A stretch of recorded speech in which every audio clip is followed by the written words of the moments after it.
Welcome back to the deep dive. Today, we're opening up some really fascinating source material.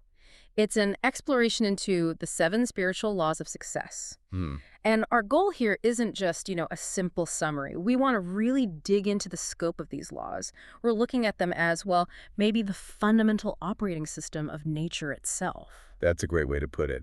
The idea is that these are the principles nature uses to create everything we see, touch, experience. It's about aligning ourselves with that natural cosmic flow. Okay, so alignment. But that means we probably need to redefine success first, right? Because the usual definition, it's pretty narrow. Exactly. The source material defines success not just as, say, making a lot of money, but as the continued expansion of happiness. Yeah. And the progressive realization of goals that are actually worthy. Worthy goals. And here's the key phrase: fulfilling your desires with effortless ease. Effortless ease. Okay, that immediately jumps out because, let's be honest, we're mostly taught the opposite. Success means hard work, struggle, maybe even needing to beat out the competition. Right, the high-friction model. Yeah.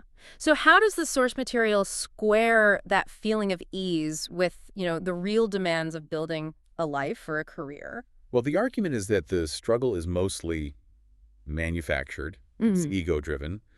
True success, according to this view, has to be holistic. It can't just be material wealth. So what else does it have to include? Things like good health, lots of energy, genuine creative freedom, relationships that actually fulfill you, and this is critical, emotional stability. Real peace of mind. That inner peace. Because without it, all the external stuff doesn't really satisfy. Precisely. No amount of money can fill that void. Yeah. So the ultimate definition of success they offer is, well, it's experiencing the miraculous. Yeah, miraculous. Yeah, the unfolding of this divine intelligence that's already within you.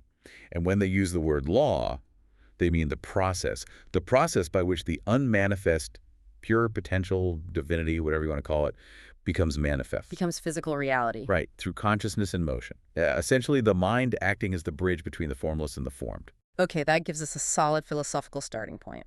So let's journey through these 7 laws. Where do we begin? We start at the very foundation. Law 1, the law of pure potentiality, sometimes called the law of unity. Pure potentiality. What's the core concept? The idea is that fundamentally, in your essential state, you are pure consciousness. You're tapped into the field of all possibilities, infinite creativity.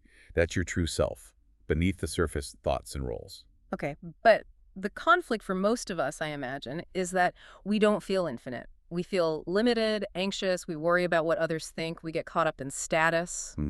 That's what the source calls object referral. Object referral, how does that show up day to day? It's basing your sense of self, your security, your feeling of power on external things. Objects, like constantly checking your phone for likes, needing that job title to feel worthy, seeking approval from others. It's all ego-based. And it's temporary, right? Because Yeah. those external things can change. Exactly. It's fear-based. The alternative is self-referral. Your reference point becomes internal, your own spirit, your true self. That kind of power is permanent. It actually magnetizes support from nature, strangely enough. And it's immune to criticism. Plus, you're not looking outside for validation anymore. Right. And it's humble, because you recognize that same self, that same potentiality in everyone else too. There's a unity. That's a huge shift in perspective. So how do we actually access this field? It sounds great, but practically, the sources mention 3 ways. Yes, 3 foundational practices. First is silence. First, silence. Yeah, commitment to periodically stepping away from noise, not just talking, but TV, radio, even reading sometimes. Yeah. The goal is to quiet that constant internal chatter. That sounds incredibly difficult. My mind usually gets louder when it's quiet. It can, initially. That's where the second practice comes in, meditation. Ideally, the source suggests about 30 minutes in the morning, 30 in the evening. It's about consciously going into that field of pure silence, pure awareness. They call it the ultimate ground of creation. Think of it like this. If your mind is a still pond, even a tiny intention makes big ripples. But if it's churning, like a stormy ocean... Your intention just gets lost in the chaos. Exactly. And the third practice to maintain that stillness. Non-judgment. You literally start the day with the intention, today I shall judge nothing that occurs. Judge nothing. That seems counterintuitive. We're always evaluating things. We are, but judgment, this constant labeling of things as good, bad, right, wrong, creates enormous mental turbulence. It squeezes the gap. The gap. The silent space between your thoughts. Yeah. That gap is your connection to your true power, to pure potentiality. When you stop judging, all the energy you were using to resist and evaluate is freed up. Wow. Okay. That flows really nicely from our inner state to, well, how we interact with the world. If we cultivate this inner stillness, what happens next? That brings us to law 2, right? The law of giving. Or dynamic exchange, yes. The universe, it argues, operates through constant exchange. Nothing is static. Life is circulation. Energy needs to flow. Like blood in the body. Exactly. The word affluence, its root affluere, literally means to flow to.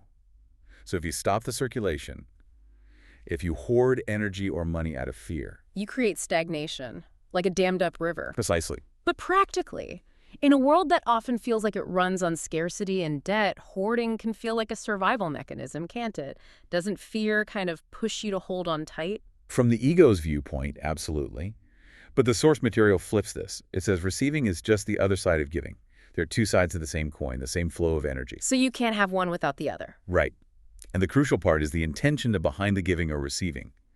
The intention has to be about creating happiness and flow for everyone involved, both the giver and the receiver. Not giving out of obligation or trying to manipulate? No. Unconditional giving, giving from the heart, actually multiplies the energy return according to this model. So the fastest way to get what you want is to help others get what they want. If you want joy, give joy.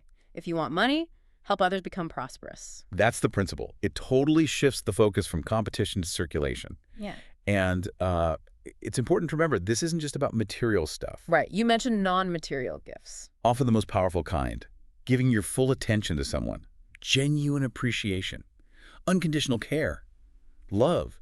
Or even just silently sending someone a blessing when you pass them. Wishing them happiness, joy, laughter. That act of giving shifts your energy too. Okay, let's move into the laws about action. This is where it really seems to challenge some conventional ideas about work. Law 3, the law of karma, cause and effect. Yeah, karma. Simply put, action and consequence happen together, simultaneously. It's the ultimate expression of free will, because it's all based on the choices you make, consciously or unconsciously. What you sow, you reap. Exactly that. But here's the twist the source points out. Most people aren't really making conscious choices most of the time. What do you mean? We operate like bundles of conditioned reflexes. We react automatically based on past experiences, fears, expectations, almost like Pavlov's dogs, instead of pausing and choosing consciously in the present moment. So the goal is to become aware of those automatic reactions. Yes. To witness the choice as it arises. To bring it from unconscious reaction into conscious awareness. That's where your power lies. Okay, so let's say a choice comes up, a job offer maybe, or a difficult conversation. How do we make a conscious choice according to this? The source gives a test, right? A very practical test. Right. Ask yourself two things. One, what are the consequences of making this choice? Not just for me, but ripple effects. Okay. And two, will this choice bring fulfillment and happiness to me and to those affected by it? It has to include both. That's a high bar. And how do you know? Sometimes the consequences aren't clear. That's where you tune into your body. The source says, pay attention to the sensations, usually around your heart or your solar plexus. Like a gut feeling. Pretty much. A feeling of physical comfort, ease, or lightness generally means it's the right choice for you in that moment. Discomfort, tightness, a heavy feeling. That means pause, reconsider. Your body's wisdom, its intuitive sense, is often faster and more accurate than your rational mind trying to list pros and cons. Interesting. Now, what about choices we've already made? Things from the past that are maybe causing problems now, past karma. How do we deal with that debt? The source gives three options. First, you can just pay the debt. Suffer the consequences, learn the hard way. It's an unconscious choice, usually. Okay, what else? Second, you can transmute it.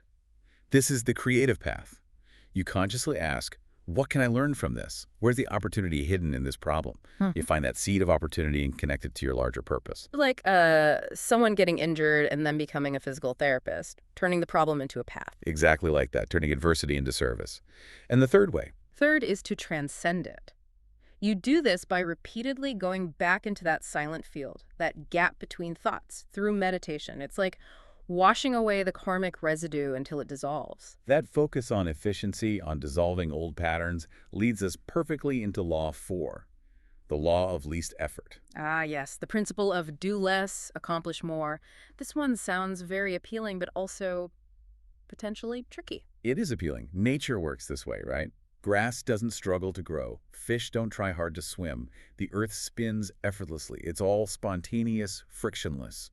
The idea is that our human nature, when aligned, should also manifest dreams with ease. Okay, but let's talk about the friction. Getting disciplined enough to meditate daily or to constantly monitor your judgments and choices, Yeah. that takes effort, right? Especially at first, how does that square with least effort? That's a great point. The distinction is where the effort is directed. Effort spent trying to force things, control outcomes, feed the ego that's the wasted energy. That creates resistance. Resistance against the flow of nature. Exactly. The only energy source that actually multiplies and sustains itself, according to this, is actions motivated by love, not by the need for power or approval. So the initial effort, you mentioned meditating, non-judgment, it's really the effort required to stop resisting, to stop fighting the universe. That's where the real energy drain happens. So it's effort aimed at reducing friction overall. Precisely.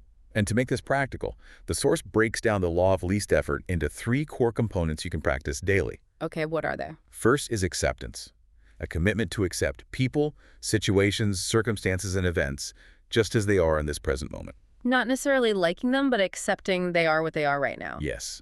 Saying, this moment is as it should be because it's the only moment there is. Fighting reality is like fighting the entire universe. It's exhausting and futile. Okay, acceptance first. What's second? Responsibility. Yeah. And this doesn't mean blame. It means having the ability to have a creative response to the situation as it is. Once you accept it, you stop blaming others or even yourself. And that frees you up to see solutions. Exactly. Because baked into every problem, once you accept it, is a seed of opportunity. Responsibility is finding that seed and nurturing it. Acceptance, responsibility. And the third? Defenselessness. This means giving up the need to convince others, persuade them, or defend your point of view all the time. Wow, that alone would free up so much energy for most people. Enormous amounts. Think about how much time and mental energy we spend protecting our ego, justifying our position. When you relinquish that need to defend, you stop creating resistance. You become flexible. Like a reed in the wind, it bends, it doesn't break. Unlike the rigid oak that shatters in the storm. And that flexibility, that flow, it seems to tie everything together. Which brings us to the final laws. Let's synthesize 5, 6, and 7. Law 5 is the law of intention and desire. That's right. The idea here is that intention, when you plant it in that quiet field of pure potentiality, has incredible organizing power.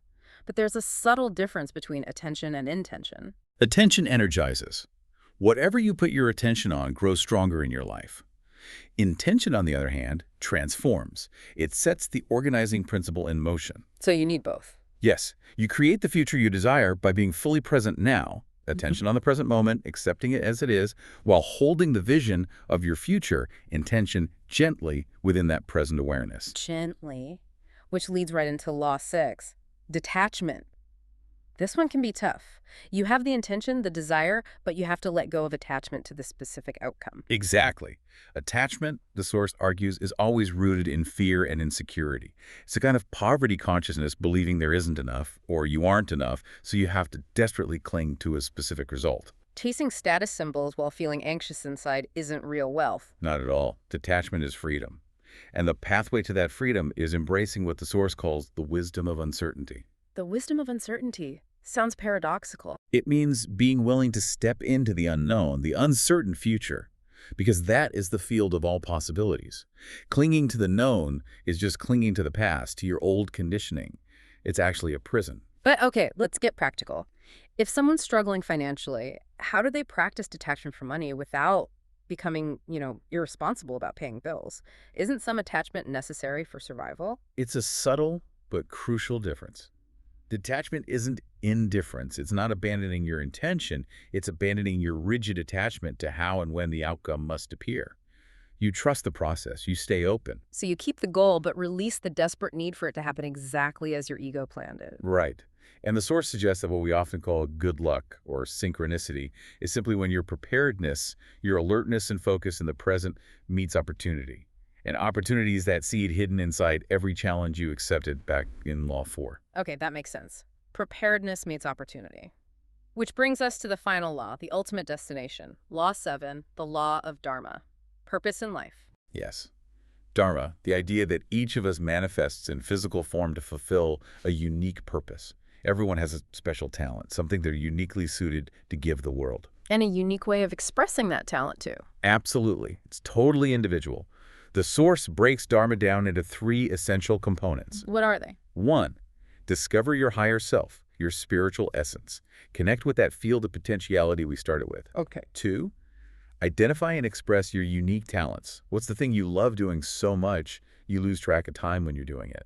That's usually a clue. And the third component? Service to humanity. Using those unique talents to serve the needs of other people. This is where the inner question fundamentally shifts. From the ego's constant question, what's in it for me, to the spirit's question, how can I help? How can I serve? And when you align those unique talents with genuine human needs. The Source promises that abundance, wealth, support, whatever you need, flows spontaneously and effortlessly. It's really beautiful how these laws aren't separate steps, are they? They all seem to weave together. Completely. They operate simultaneously. The Source uses the example of a single cell in your body. Think about it.